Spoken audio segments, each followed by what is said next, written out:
पौष मास शुक्ल पक्ष की पुत्रदा एकादशी का महात्म्य।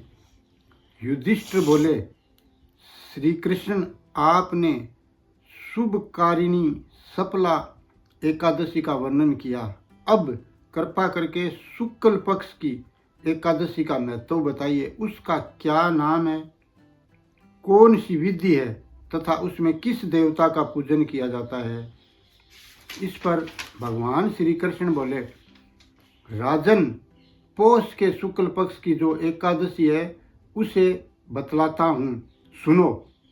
महाराज, संसार के हित की इच्छा से मैं इसका वर्णन करता हूँ। राजन, पूर्वोक्त विधि से ही यत्न पूर्वक इसका व्रत करना चाहिए। इसका नाम पुत्रदा है। ये सब पापों को हरने वाली उत्तम तिथि है। समस्त कामनाओं तथा सिद्धियों के दाता भगवान नारायण इस तिथि के अधिदेवता हैं।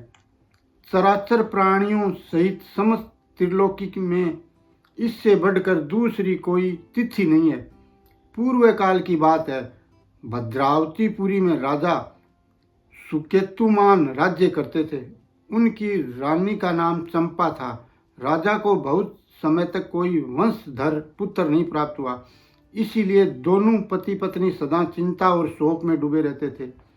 राजा के पितर उनके दिए हुए जल को शोकावशा से गर्म करके पीते थे। राजा के बाद और कोई ऐसा नहीं दिखाई देता जो हम लोगों का तर्पण करेगा। ये सोच सोचकर पितर दुखी रहते थे। एक दिन राजा घोड़े पर सवार हो गहन वन में चले गए। पुरोहित आदि किसी को भी इस बात का पता न था। मृग और पक्षियों से सेवित उस संगन कानन वन में राजा भ्रमण करने लगे। मार्ग में कहीं सियार की बोली सुनाई पड़ती थी तो कहीं उल्लुओं की। जहाँ तहाँ रीछ और मृग दृष्टिगोचर हो रहे थे। इस प्रकार घूम घूम कर राजा वन की शोभा देख रहे थे। इतने में दोपहर हो गया। राजा को भूख और प्यास सताने लगी। वे जल की खोज में इधर उधर दौड़ने लगे। किसी पुण्य के प्रभाव से उन्हें एक उत्तम सरोवर दिखाई दिया, जिसके समीप मुनियों के बहुत से आश्रम थे। शोभाशाली नरेश ने उन आश्रमों की ओर देखा। उस समय शुभ की सूचना देने वाले शकुन होने लगे।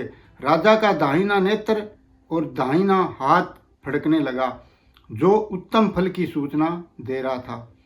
सरोवर के तट पर बहुत से मुनि वेद पाठ कर रहे थे।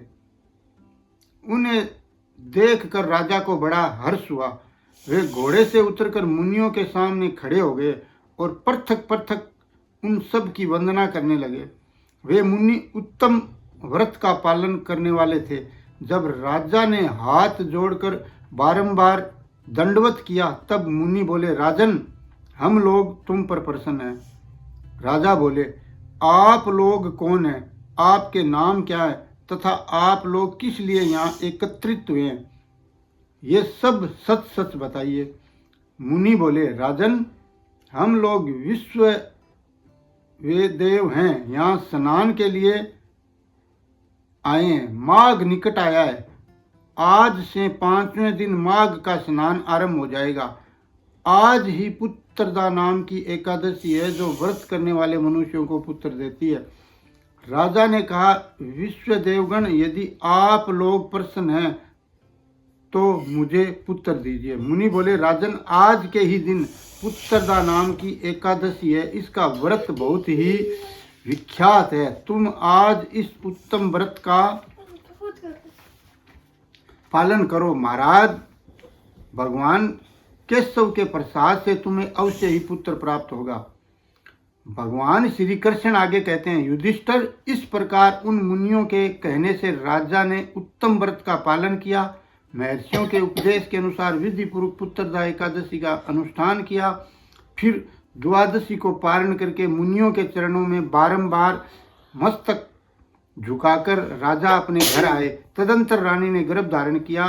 प्रसव काल आने पर पुण्य क्रमा राजा को तेजस्वी पुत्र प्राप्त हुआ, जिसने अपने गुणों से पिता को संतुष्ट कर दिया। वह प्रजाओं का पालक हुआ। इसलिए राजन, पुत्रदा का उत्तम व्रत अवश्य करना चाहिए।